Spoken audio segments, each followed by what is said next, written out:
안녕하세요. 김동섭입니다. 11월 4일 아침 시작하도록 하겠습니다. 오늘 새벽에 끝난 미국 시장은 혼조세로 마감했죠. 다우가 0.48% 하락했고 나스닥은 0.46% 상승했습니다.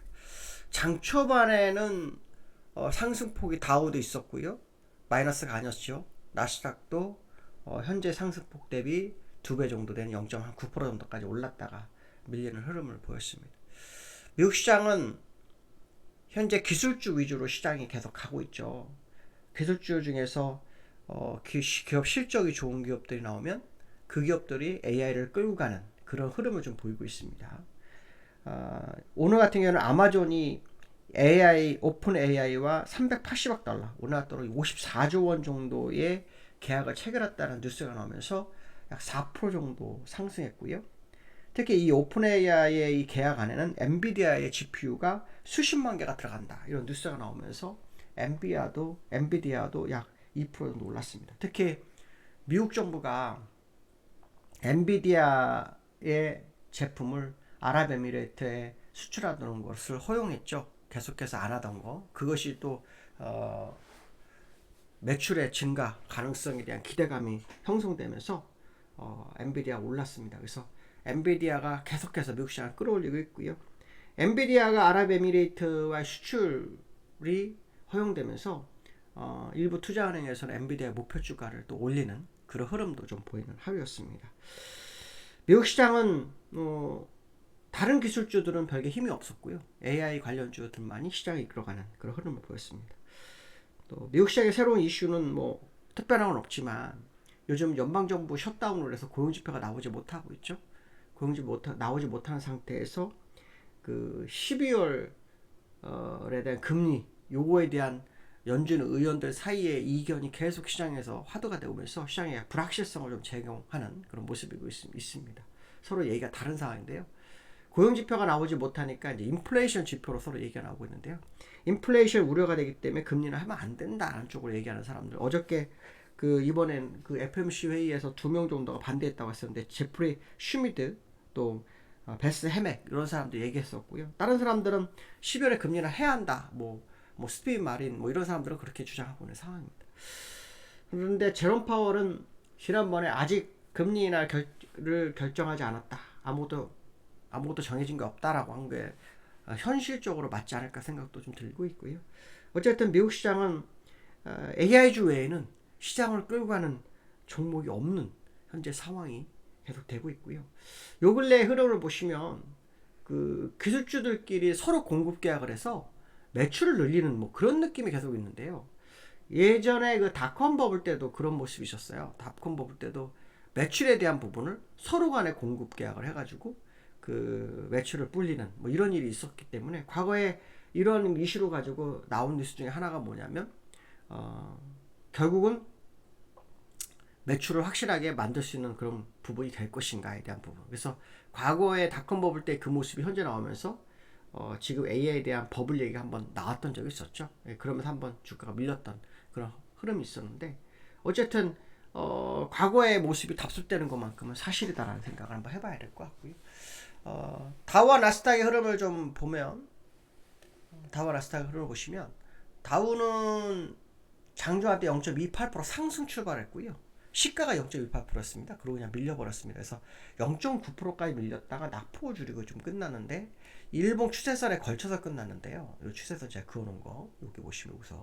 근데 이 월봉상으로는 추세 복귀를 시도하고 있습니다. 월봉상으로 추세 복귀를 시도하고 있어요. 그래서 만약에 이게 복귀가 되면 이게 다 슈팅이 돼버리거든요. 슈팅이 돼버릴 수 있습니다. 그러니까 지난주 월 말에 올랐던 월봉이 추세를 벗겼지만 이달에 다시 회귀를 해버리면 추세 복귀가 되면서 지난주 그러니까 11월 말에 만들었던 이 캔들은 다 슈팅이 돼버릴 수 있는 그런 흐름이 좀 나오고 있고요.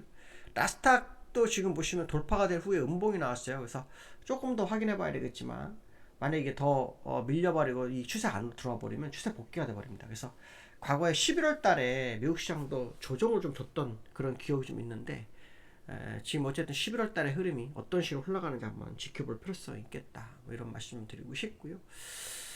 엔비디아가 350불 정도까지 예측이 되고 있어서 현재 5조 달러, 시총 5조 달러 넘잖아요. 5조 달러 넘는데 추가로 더 상승할 수 있는 뭐 그런 상황이 되나라는 생각을 해봐야 될 수도 있다. 이렇게 말씀드리고 싶고요. 그 다음에 어저께 국내장은요, 삼성전자 하이닉스가 시장을 주도했죠. 삼성전자가 3% 올랐고 하이닉스가 10% 올라서 주가를 끌어당겨 버리는 그런 상황이 나왔어요. 근데 이 삼성전자가 11만 전자가 됐고 하이닉스가 62만 전자가 되는 흐름을 보였는데, 사실 수급적으로는 그렇게 뛰어나지 않습니다. 뭐 외국계 기관이 다 매수하거나 그런 상황은 아닌데요.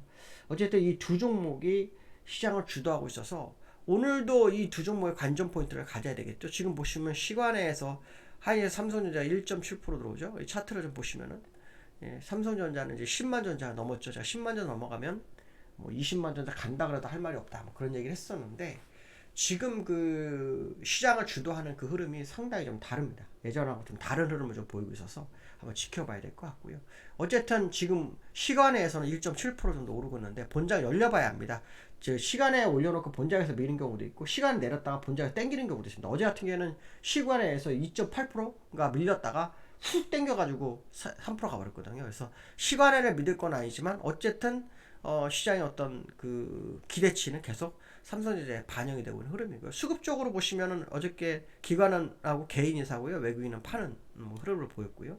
그다음에 하이닉스도 좀 볼 필요성이 있죠. 하이닉스도 지금 완전히 월봉상 뛰어 올랐어요. 근데 이제 월봉상 흐름으로 보면 이제 과거 요 고점 부분에 있잖아요. 여기 저항대. 그래서 지금 한 번에 뜨는 거는 굉장히 무리를 하고 있는 상황이다라 해석이 됩니다. 그래서 여기 저항대 안으로 들어온, 과거 저항대 언제냐면 2000년대입니다.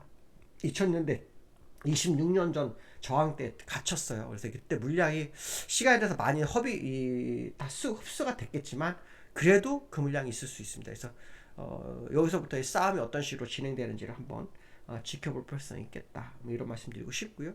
아까 제가 수급적인 동향 한번 말씀드렸는데, 지금 수급적으로 굉장히 이해가 안 되는 부분이 뭐냐면 개인들만 사고 있습니다. 개인들이 지금 그 10월 28일 기점으로 지금까지 얼마를 샀냐면요, 약 한 4조 정도 샀습니다. 4조 4천억 정도 매수했고요. 외국인이 얼마를 팔았냐면요, 요거는 블록들이니까 이건 버려야 돼. 이건 의미가 없는 거고요. 요거를 보시면은 10월 28일부터 요거까지만 2조 2조 8천억 정도 팔았고요. 9천억 팔았고요. 그 다음에 기관도 그 나머지 그 정도 팔았습니다. 특히 프로그램 보시면 이게 매도잖아요. 프로그램으로만 전체로 매도가 얼마 나오냐면 요게 한 2조 3조 4조 정도 나왔습니다. 그러니까 거의 한 8조 정도가 시장에 매물로 추리하면서 시장을 눌러버리는 그런 흐름이 있었지만 주가가 뛰어올랐습니다. 그 주가 뛰어오른 거가 개인들입니다. 요즘 우리나라가 부동산 정책을 세게 피면서 뭐 위험자산으로 자산이 움직이고 있다, 이런 게 지금 현재 대세적인 흐름이거든요. 위험자산으로 좀 옮겨가고 있다, 뭐 이런 얘기가 나오는데 한번 뭐 계속 지켜봐야 될 것 같습니다. 근데 과거에도 동학운동이라 해서 작년 2020년도에 주가가 11월 1일부터 그 이듬해 1월 10일인가요? 그때까지 약 10주 동안 1000포인트 뛴 적 있어요. 그때 개미들이 엄청 달려들어가지고 끌어올린 적이 있었거든요. 그래서 3316인가까지 갔다가 완전히 무너지는 그런 모습이 있었는데, 요즘 주가가 4000p 올라갈 때까지 개미들이 구경하다가 4000p 넘어가 버리니까 이제 포모 현상이 나타나는 거죠. 그래서 주식을 좀 사야 되겠다 하고 달려드는 것 같습니다. 달려드는 거 같은데 무리하게 좀 사는 흐름이 있고요. 또 외국인 선물도 지금 현재 매도가 요즘 계속 쌓이고 있는 상황입니다. 특히 어저께 외국인들 선물이 9천억, 9,500억 정도가 매수 위였어요. 몇 시까지냐면 2시 40분 넘도록.